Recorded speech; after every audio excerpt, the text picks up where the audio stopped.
My name's Melanie Labhart. I've lived in Sisters for 8 years now, and I've been a STARS driver, volunteer driver for the past year.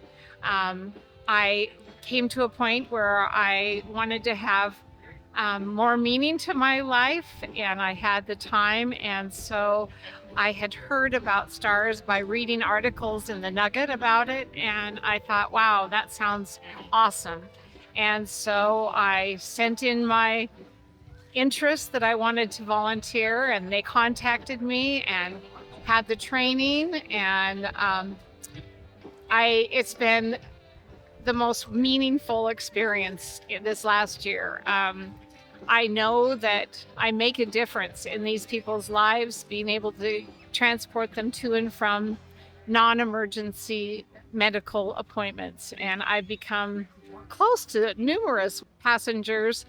Not only do they need the support in driving to their appointments, but I've also discovered that most of them live alone, and having somebody's undivided attention from the time they get into the car until I drop them back off is just as meaningful to them because they're isolated. And usually you ask one question and it just takes off from there. It can be nonstop from Sisters all the way to Bend, and from Bend back to Sisters, and that's wonderful. There's some wonderful people in our community, and I feel very fortunate to have met them.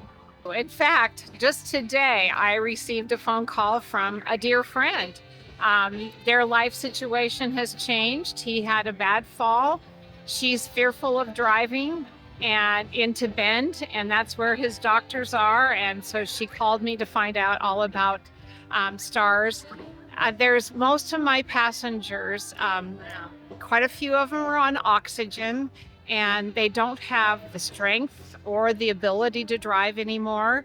I had one driver or passenger this week. She was new, and she was younger and probably could drive, but she's chosen not to drive. So it's all over the spectrum of what you see, but most often they're in a point in their life where they're either uncomfortable driving or unable to drive, or they just don't have a vehicle. One of my passengers, she had a woman ram into her truck last summer, and she's almost 85 years old, and her truck was totaled, and she's been left now without a vehicle and a very damaged body from the accident. And so there's multiple reasons why this is such a valuable service to these people who can't drive themselves, and we help them to be healthier.